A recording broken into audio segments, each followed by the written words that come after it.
Tapi katakan kalau memang yang gede-gede tadi itu kan juga disebut tadi pangkatnya tinggi-tinggi gitu ya. Itu gimana Pak untuk follow the money-nya kan juga membuktikan dia sebagai tindakan melanggar hukum kan juga nggak gampang Pak. Yo, kalau gampang kan semua orang bisa nyidik gitu kan. Makanya Pak, ini memang tidak gampang, tapi gini. Kira-kira gini, kalau saya jadi backing nih. Backing perusahaan tambang yang gede nih. Tambangnya harusnya tidak boleh menambang arah sini, terus dia nekat nih. Saya ngawasi nih, nggak boleh nih. Terus akhirnya, yos aku tutup mata. Kira-kira saya dapat apa nih? Kan dapat sesuatu nih. Nah, jadi yang harus dicari itu gini, uang ke saya ini ada atau enggak?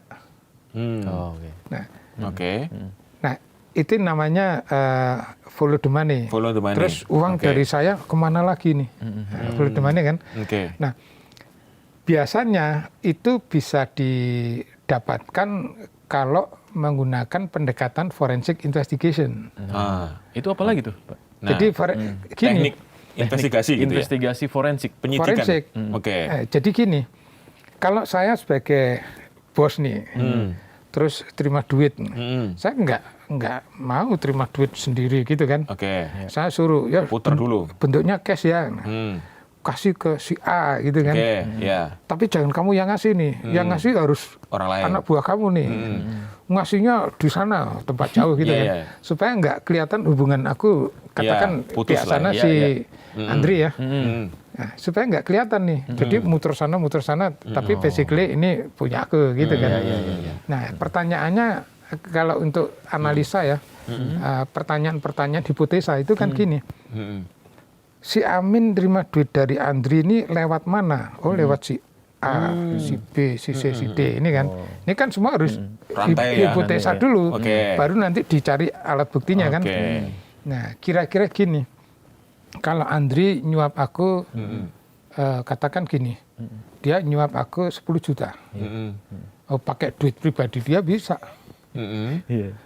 Tapi kalau dia nyuap aku katakan 10 miliar, kira-kira pakai duit pribadi dia enggak? Kan enggak kan? Nah, kira-kira pakai duit perusahaan. Mungkin perusahaan tambang ini, mungkin perusahaan yang lain nih. Nah, perusahaan kalau ngeluarin duit, dicatat enggak? Iya dong. Pasti dicatat. Ada. Aku waktu terima duit dicatat enggak? Enggak pernah.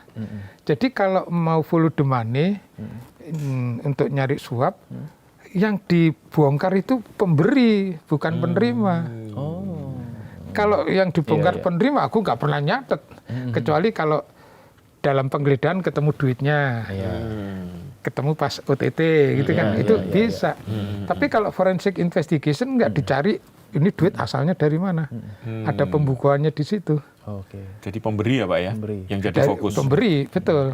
Kalau penerima hanya kejadian saat itu pas ketahuan. Pas ketahuan, betul. Dan kalau dia tidak ngaku pun juga bisa. Nggak ada yang tahu. Nggak ada yang tahu ketika betul. Dia jadi dicurigai. Pemberi. Nah, unfortunately begini, catatan-catatan itu ada di catatan keuangan, di catatan ke accounting gitu kan.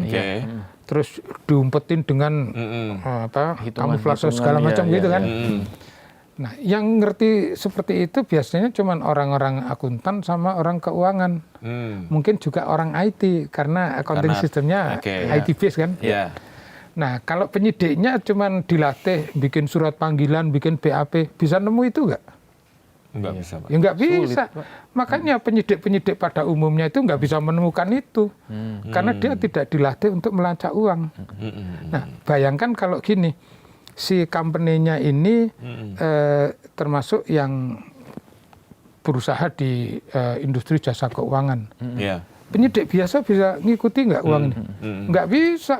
Karena yang ngerti industri jasa keuangan ya orang-orang OJK. Nah, artinya gini, ya kalau mau nyidik penjahat itu ya dilihat kejahatannya apa. Oh, kejahatan keuangan. Kalau kejahatan keuangan ya follow the money.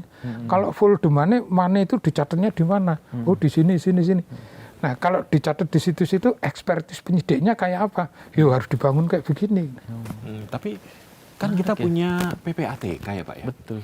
PPATK kan nyatet yang nerima. Enggak, yang nyatetnya antar rekening. Oh, Antar rekening. hanya di sebatas rekening ya? Iya, di rekening. Kalau yang non-rekening? Yang di pembukaan perusahaan kan PPATK nggak masuk. Nggak bisa itu Pak ya? Ya nggak bisa, dia nggak punya kewenangan Nggak itu. kewenangan untuk masuk ke sana. Betul. Meskipun itu permintaan penyidik, bisa nggak Pak? Nggak bisa juga ya? Nggak bisa. Penyidik yang harus masuk ke perusahaan. Kalau penyidiknya ngerti accounting, ngerti keuangan. Nah itu tadi yang... Lah kalau nggak ngerti, Iya. kan Jadi Susah juga. cari ya. yang mudah dong berarti ya? nggak, makanya begini. Kalau kita cek ke FBI, Iya. Federal Bureau of Investigation Amerika, Iya. tanya, investigator kamu background-nya apa sih? Oh, background-nya macam-macam. Oke. Oh, jadi berbagai keahlian ada di situ? Ada di situ. Kita tanya KPK-nya Hong Kong. Investigator kamu background-nya apa? Macam-macam juga. Oke. Kamu tanya, coba Pung, kamu tanya penyidik kejaksaan background-nya apa? Jaksa. Jaksa background-nya apa? Hukum. Ya kalau cuman hukum ya susah mau gini-gini. KPK Pak? Tanya ke polisi. Iya, sama. Polisi semua? Gitu kan? Makanya mereka-mereka ini susah untuk menyidik financial crime. Iya, itu ya kelemahannya ya Pak ya? Iya. Tapi karena KPK technical skill. PR nih untuk negara kita berarti ya. Tapi bukannya KPK punya kewenangan untuk merekrut penyidik sendiri Pak? Lah itu kan kata kita. Oh. Kata saya. Tapi kata petinggi KPK yang lain, penyidik KPK hanya boleh dari polisi, dari jaksa. Makanya sampai sekarang KPK itu nggak mampu melakukan forensic investigation. Oke.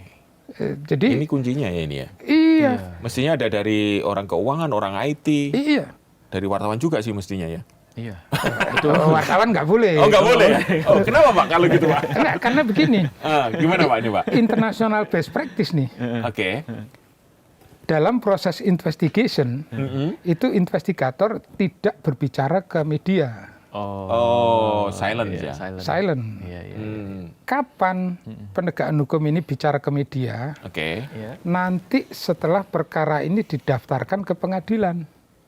Oh, Jadi baru kan boleh dibuka. Investigation selesai, terus ditangani Silent, ya? oleh si prosekutor, public prosecutor kan? Iya, jaksa. Dipelajari, terus habis itu setelah itu didaftarkan ke pengadilan. Baru ngomong ke media, ngomong besar. Yang ngomong siapa? Prosekutor. Karena dia yang akan bertarung di pengadilan.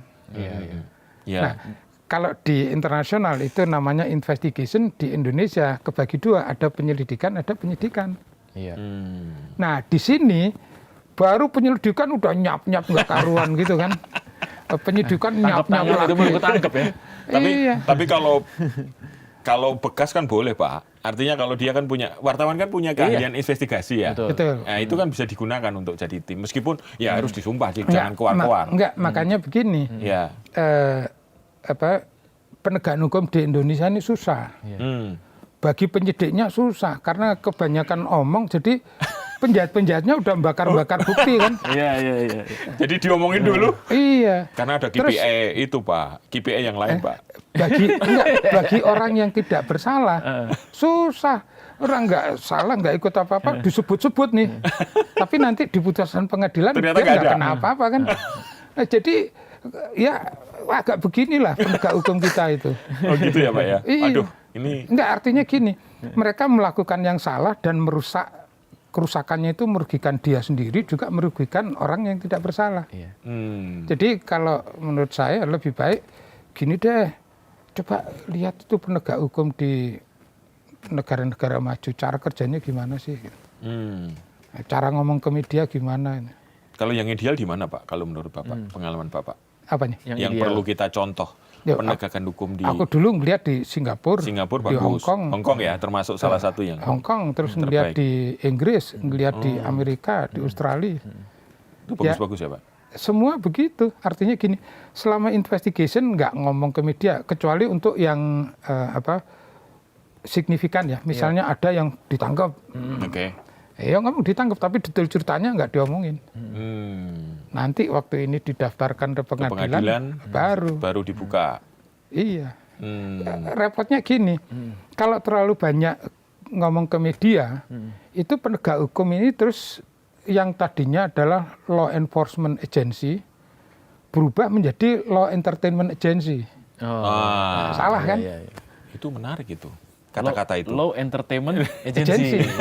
Jadi yang bukan barang bukti dipamerkan, gitu kan? Oh, itu kalau kemarin uang berapa? Satu rumah itu. Miliaran. Itu law entertainment agency. Atau show ya itu ya, bagian dari show.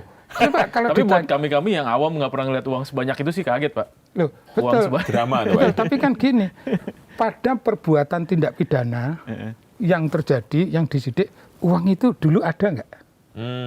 Kalau nggak ada berarti ini bukan barang bukti. Itu barang untuk pertunjukan. Iya. Bisa jadi pinjam tempat lain itu, Pak. Makanya gini, kalau dibandingkan dengan dunia internasional, penegakan hukum kita ini lucu-lucu aja. Makanya lebih cocok disebut sebagai law entertainment agency. Waduh, ini menarik nih, istilah baru nih, law entertainment agency. Oke, baik.